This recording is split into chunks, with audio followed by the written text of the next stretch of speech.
mengembangkan metode yang lebih berkemajuan, yaitu menerbitkan majalah. Yang pada saat itu tentu saja majalah menjadi sesuatu yang sangat mahal. Sebetulnya persoalannya itu bukan di media sosialnya, bukan di alatnya, tapi yang terpenting adalah the man behind the gun itu, siapa yang memakai itu. Assalamualaikum warahmatullahi wabarakatuh. Maraknya tren pada sosial media tidak bisa kita hindari. Adegan per adegan yang membuat setiap orang terinfluence dalam mereka adegan kembali. Perbuatan-perbuatan seringkali diunggah hanya untuk meraup keuntungan semata. Maka, apakah dengan mengunggah ibadah di sosial media dapat dimaklumi?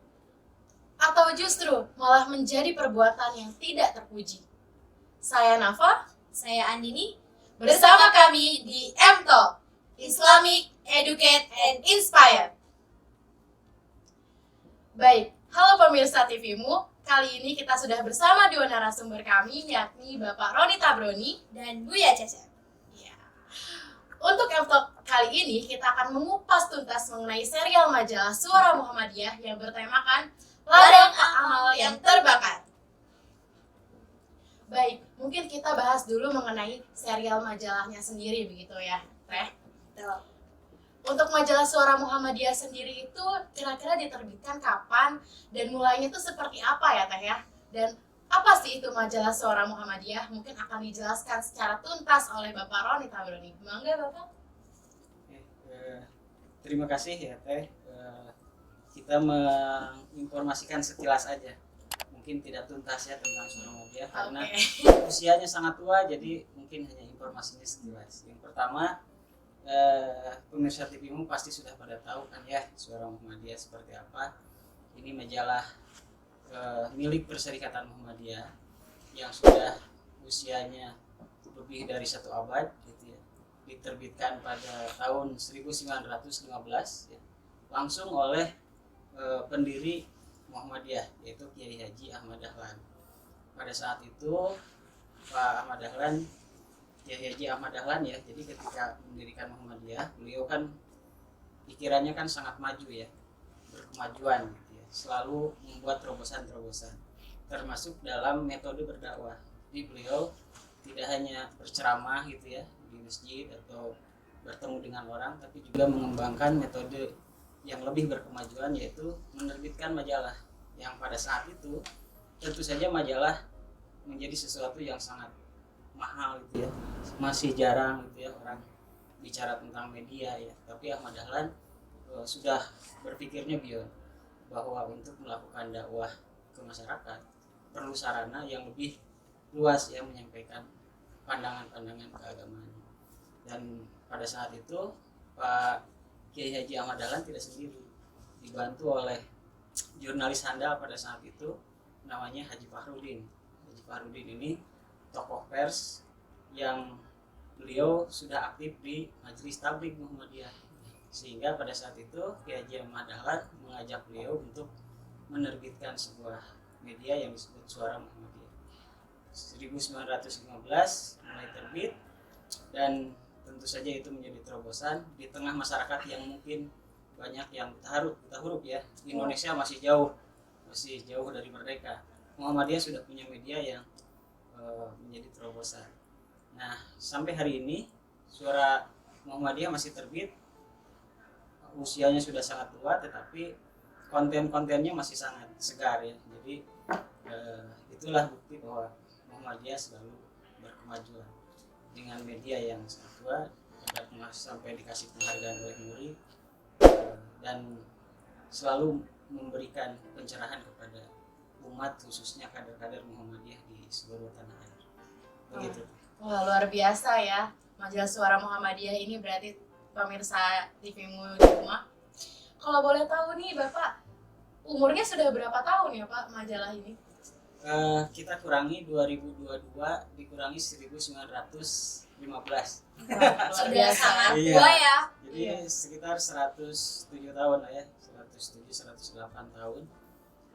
Di usia seperti itu, Suara Muhammadiyah semakin Maju ya Pak. semakin maju. Jadi sekarang gini, kita melihat 2022 dunia pers secara keseluruhan, bukan hanya di Indonesia, di dunia itu mengalami keterpurukan khususnya media cetak ya. Tetapi Suara Muhammadiyah semakin kesini semakin maju. Mengikuti perkembangan zaman mungkin ya Pak. Betul, termasuk oplahnya juga tambah. Bahkan kalau kita lihat secara fisik ya, secara fisik kemajuan Suara Muhammadiyah dari sisi tampilan medianya semakin jamu, kemudian pelanggannya semakin banyak. Dan kalau kita lihat fisik kantornya, kalau kita main ke Jogja tuh, sekarang kantornya udah 5 lantai.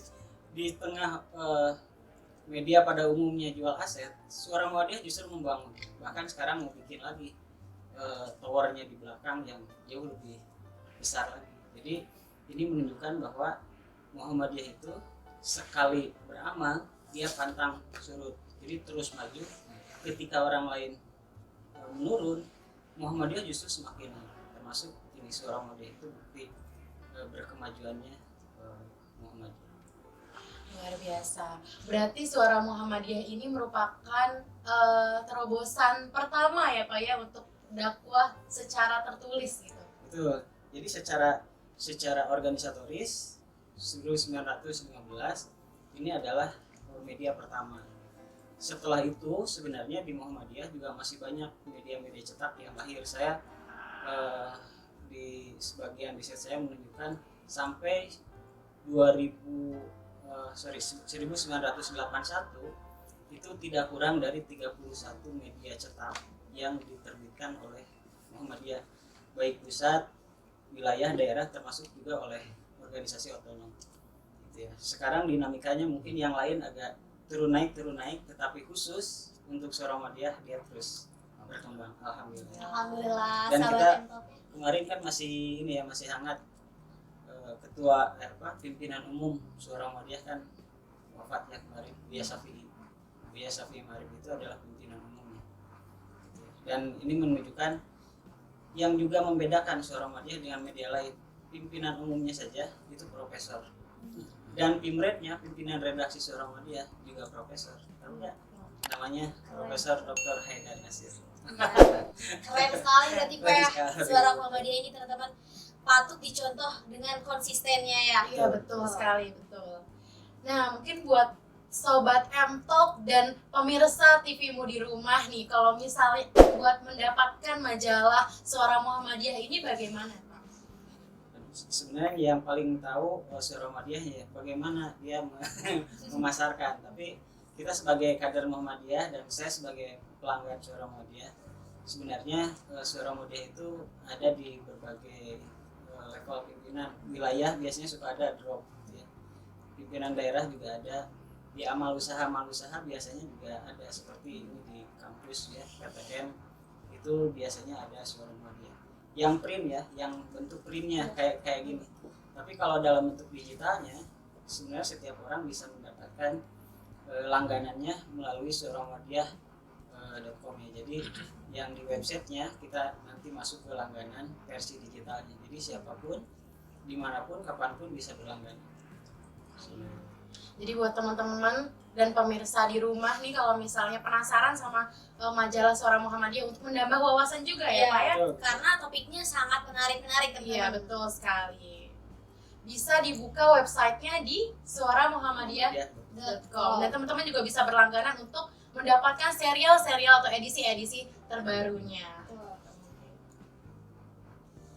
Nah teman-teman, untuk membahas dari Suara Muhammadiyah edisi terbaru, kali ini bertemakan dengan ladang amal yang terbakar, akan dibahas tuntas oleh Buya Cecep. Dan bagaimana sih ladang amal terbakar dan bagaimana juga mengatasinya? Boleh mangga pada Buya? Baik, terima kasih. Bismillahirrahmanirrahim. Ya tentu saja kalau kita lihat ya, salah satu kelebihan Suara Muhammadiyah itu sangat bersahabat dengan persoalan yang dihadapi oleh masyarakat, terutama oleh umat Islam. Nah di edisi ini memang menarik, masalahnya sudah sangat panjang, tapi kemudian umat ini sering bingung ya, terutama terkait dengan tren media sosial ataupun media-media yang lainnya. Kalau kita lihat sebetulnya media sosial itu seperti sebilah pisau, dia bisa menjadi sangat bermanfaat, kita bisa masak, bisa apapun lah keperluan yang positif, tapi juga bisa sangat membahayakan, bahkan bisa sangat mematikan. Nah demikian pula media sosial, maka sebetulnya persoalannya itu bukan di media sosialnya, bukan di alatnya, tapi yang terpenting adalah the man behind the gun itu, siapa yang memakai itu. Maka ketika orang yang soleh menggunakan media sosial, punya filter karakter pribadi yang bagus, dia tidak persoalan mau pakai media sosial pakai apa, tidak terganggu. Tetapi orang yang sedang belajar ya, dalam artian ya tingkat keislamannya, pemahamannya masih kurang ya, daya tahan dari goncangan pujian orang juga masih kurang, kemudian menggunakan itu sebagai cara untuk eksistensi diri dengan menunjukkan kebaikan, itu yang akan menyebabkan amalan kita itu rusak. Yang dalam istilah edisi Suara Muhammadiyah kali ini adalah ladang yang terbakar. Itu menggambarkan bahwa ada amalan kita yang kita susah payah kumpulkan, tapi kemudian tidak bersisa apapun kecuali debu. Ya sehebat-hebatnya debu buat apa? Paling buat cuci piring. Sekarang sudah banyak penggantinya. Nah dalam Al-Quran itu ada beberapa istilah untuk menunjukkan perbuatan yang sia-sia. Misalnya di dalam surat Al-Furqan ayat 23, Allah SWT berfirman, وَقَدِمْنَا إِلَى مَا عَمِلُوا مِنْ عَمَلٍ فَجَعَلْنَاهُ هَبَاءً مَنْثُورًا. Jadi di akhirat itu ya, manusia terutama orang kafir itu mereka sangat merindukan membuka catatan amal kebaikan yang pernah mereka lakukan. Menolong orang gitu kan, kemudian lagi ya segala macam amal soleh lah, dan tentu mereka sangat berharap hari itu bisa memetik hasilnya gitu kan, karena sudah tidak tahan lagi dengan hisab yang berat di akhirat. Satu hal yang bisa menyelamatkan mereka adalah catatan amal mereka. Tapi ketika Allah bukakan catatan amal, wa qadimna ila ma amilu min amali, dan kami perlihatkan semua perbuatan ya, perbuatan baik yang pernah mereka lakukan ya. Tapi ketika mereka mendapatkan itu faja'allahu haba'an mansura, dan kami jadikan amalan-amalan mereka itu seperti debu yang berterbangan ya. Debu yang berterbangan itu bisa debu dari tanah, bisa debu dari akibat terbakar ya. Itu menandakan bahwa kita tidak memiliki harapan sedikit pun ya dari amalan yang dilakukan. Nah itu amalan yang sia-sia itu rata-rata dua penyebabnya. Pertama karena amalan itu dilakukan tidak dengan ikhlas. Nah ini penyakit di media sosial itu. Ya, jadi kalau kita memposting sesuatu niatnya adalah pamer, nah punten, segera beristighfar, ulangi niatnya. Bukan tidak boleh memposting di media sosial, boleh, sangat boleh, tapi niatnya harus lurus. Niatnya adalah syiar, mengajak orang lain, memberi contoh, mengingatkan. Oh itu malah berlipat-lipat kebaikannya. Saya melakukan sesuatu misalnya menolong orang yang tidak mampu sekolah, kemudian ketika saya membantu membuat video, mengajak orang lain, orang tertarik dan hati saya bersih, tenang, tidak ada niat untuk dipuji, justru amalan kita menggelinding seperti bola salju, makin membesar. Karena semakin banyak orang ya meniru amalan kita, semakin dapat kita pahalanya. Tapi kalau kita niatkan dengan itu, orang papanas, kita pamer dikit nih biar orang tahu nih aku ini eksis gitu, saya ini adalah orang yang sangat dermawan. Nah punten, itu mohon maaf segera perbaharui niatnya. Di dunia masih bisa diulangi masalahnya. Jadi kalau kita kemarin melakukan sebuah amalan dengan tidak ikhlas, segera diperbaiki niatnya, akan jadi bagus lagi. Jadi pertama tuh, jadi penyakit di media sosial itu kalau kita kurang niat ya, hati ya, yang pasti kebal terhadap pujian orang lain. Ya pujian orang lain itu bukan tujuan. Orang melakukan kebaikan dapat pujian itu biasa, tapi jangan jadikan tujuan. Dan Nabi Muhammad juga namanya Muhammad, orang yang dipuji, orang yang disanjung, ya kan? Artinya boleh kita dipuji disanjung itu, tapi bukan jadi harapan, jadi tujuan. Yang pertama itu, jadi amalan yang akan terbakar itu adalah yang kalau kita lakukan dengan susah payah, tetapi kemudian bukan karena Allah Subhanahu Wa Taala. Nah itu mohon maaf, kita akan menemukan amalan kita nol di akhirat. Yang kedua, amalan itu kita lakukan tapi tidak mengikuti contoh Rasulullah. Nah makanya Muhammadiyah mengingatkan betul bahwa amalan yang benar itu adalah amalan yang ada dasar dari Quran dan Sunnah. Ada di Quran dan Sunnah, lakukan. Tidak ada, mohon maaf. Kalau kata istilah orang Sunda, takut capek gawe teka pakai. Berbalik ibadah, tidak ada contoh dari Rasulullah. Kata Rasulullah, saya tidak ngasih contoh kok. Itu ngapain kamu lakukan ya? Dan ini banyak hadisnya.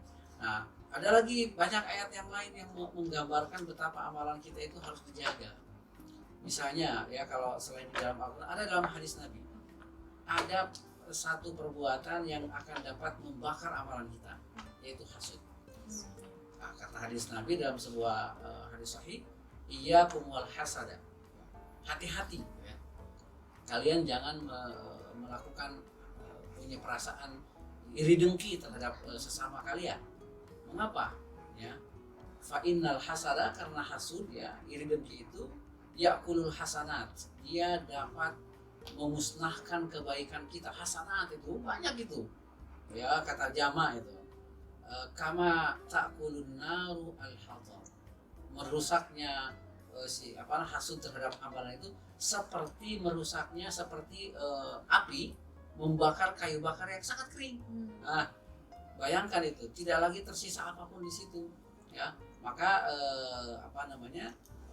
bayangkan kalau orang sudah diiklankan di media sosial, isinya adalah ujaran kebencian, hasud, berkelipat-lipat, ancur-ancuran itu sudah yang dipostingnya itu adalah memprovokasi orang lain, kabar buruk misalnya, hanya ujaran-ujaran kebencian dan segala macam, dipublikasikan pula, niat pula supaya dianggap kita ini adalah orang yang eksis pemberani begitu.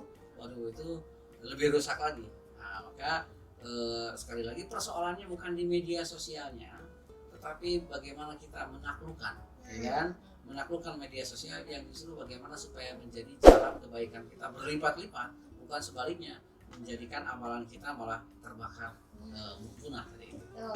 Jadi harus hati-hati ya sahabat MTO, baik dalam niat, perbuatan yang harus dengan sesuai ajaran Islam ya Pak, dan tuntunan Rasulullah. Nah, mungkin ada tips bagi anak-anak muda nih Pak, karena anak-anak muda ini seringkali menggunakan media sosial Pak. Bahkan ada yang jauh dari etika Pak, etika dari Islam gitu loh.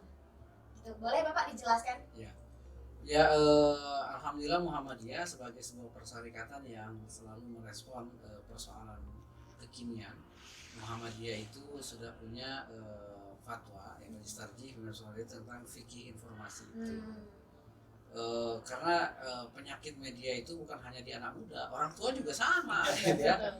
Jadi penyakitnya itu sama, apalagi baru menginstal media sosial tertentu, baru punya akunnya gitu. Apa kata semua dimasukkan gitu kan. Nah itu nah misalnya ada beberapa hal yang disebut dalam fikih informasi itu, bahwa ketika kita memegang media sosial itu atau alatnya ya, kita harus tahu bahwa apapun yang kita lakukan di situ itu akan ada balasannya, ada hitungannya, di dunia ataupun di akhirat. Jadi ketika misalnya kita menggunakan media sosial ya untuk kebaikan, ya kita akan ketemukan kebaikannya di dunia ataupun di akhirat. Kemudian ketika kita melakukan keburukan, ya mengisi konten-konten yang membuat orang misalnya berpikir terinspirasi keburukan, ya itu akan kembali kita. Maka pertanyaannya, ketika kita memegang gadget itu atau ketika mengoperasikan media sosial, pertanyaannya kita itu mau jadi ashabul yamin atau ashabul shimal, atau mau jadi orang yang ada di posisi kanan yang selamat, gitu kan? Atau mau menjadi orang yang celaka. Nah, jawabannya ada di tangan kita dan pikiran kita. Maka kemudian jangan sampai kita itu justru tadi terjajah dengan alat yang kecil itu. Kita yang harus menaklukkan teknologi yang canggih ini, yang saya rasa sangat bermanfaat. Jadi kita umat Islam jangan memusuhi media sosial. Justru harus kita kuasai, harus kita taklukkan. Persoalannya kita bagaimana menaklukkannya, mengisinya, ya, supaya tadi itu justru risalah keislaman itu rahmatan lil alamin ke semua orang bisa diakses melalui salah satunya media sosial. Betul nih sahabat MTO, apa yang dikatakan Buya Cecep ini berarti kita juga harus menggunakan media sosial sebagai media dakwah juga Pak ya, seperti apa yang dilakukan oleh Kiai Haji Ahmad Dahlan dulu, yaitu amar ma'ruf nahi munkar. Nah, ini tuh penting banget teman-teman, karena seringkali juga dilupakan ya. Iya, Gitu, betul. Teh. Betul sekali juga. Rasulullah SAW juga kan ya, Rasulullah SAW juga mengajarkan kita sebagai umat muslim itu untuk berdakwah ya. Betul. Kalau dalam artinya mungkin Bapak mohon izin sampaikan dariku walau hanya satu ayat. Betul. Nah, itu membuktikan bahwasannya kewajiban bagi seorang muslim dan muslimah itu adalah menyebarkan dakwah atau menyebarkan ilmu-ilmu yang memang sudah menjadi tuntutan Rasulullah SAW. Agar seperti tidak di dalam tema teman-teman, ladang amal yang terbakar jadi sia-sia.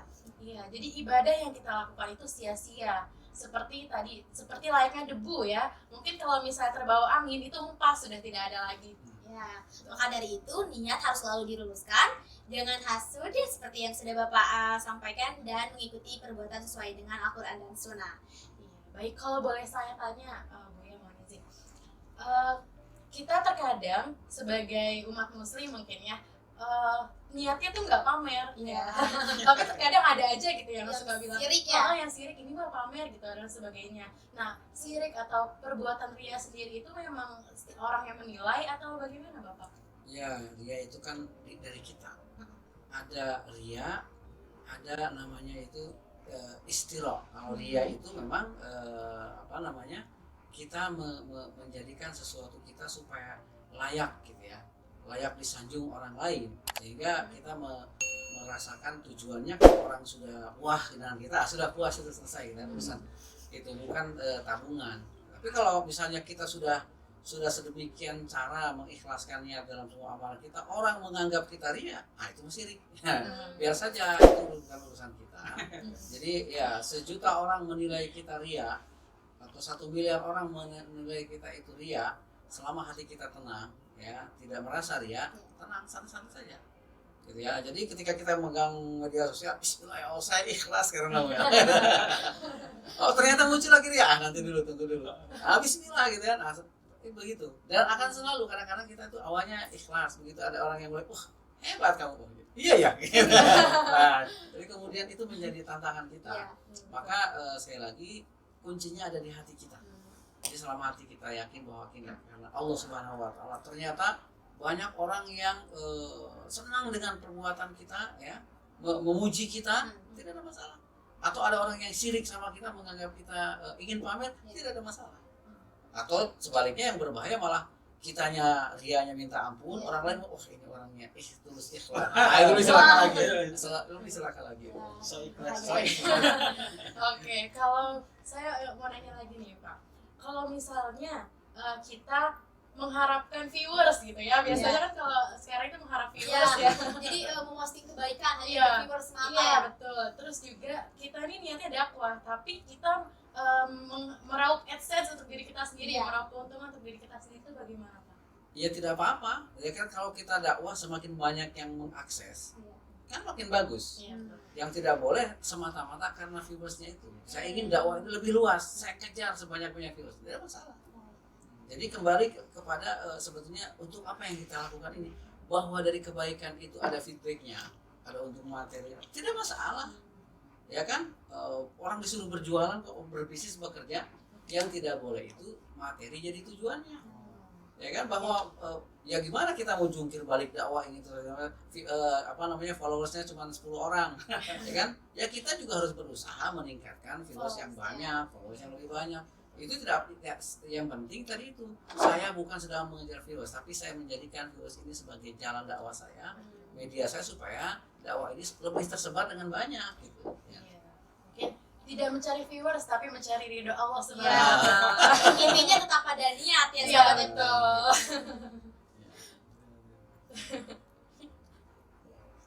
Oke, mungkin itu saja mungkin ya. Ya. Dari saya juga mungkin ya itu saja. Terima kasih banyak Bu ya, Sama-sama. Bapak Roni atas waktunya. Semoga ini menjadi wawasan juga ya bagi teman-teman tentang ladang amal yang terbakar ini, dan bisa teman-teman juga untuk dihindari ya. Iya betul. Intinya apapun niat kita, niat itu dari dalam hati ya. Betul. Innamal a'malu binniyati. Iya. Segala sesuatu itu harus dari niat. berasal dari niat gitu. Dan niat itu ada di dalam hati. Bagaimana hati kita memfilternya ya. kalau ngomongan orang mah biarin aja lah ya. Tergantung daripada niat kita. Dan kalau ada kata pepatah mengatakan bahwa pujian itu adalah ujian. Ya, Jadi kalau misalnya diuji ya udah well ya, Ya. itu mah ujiannya kita gitu. Nggak usah terlalu meninggi ketika kita dipuji, betul Betul. ya? Takutnya menjadi ria itu Ya. tadi, seperti yang Jadi ngarang bahaya ya. seperti yang dijelaskan oleh Buya Buya Cecep Cecep. sendiri. Baik pemirsa TVMO sekalian dan sobat M-Talk sekalian, mungkin untuk edisi terbaru kali ini yakni ladang amal yang terbakar kita cukupkan sekian. Betul. Sampai bertemu di edisi selanjutnya. Saya Nafa, Saya Andini. Nasrul minallah wa fatun qarib, wa basyiril mu'minin. fastabiqul khairat. Wassalamualaikum warahmatullahi wabarakatuh.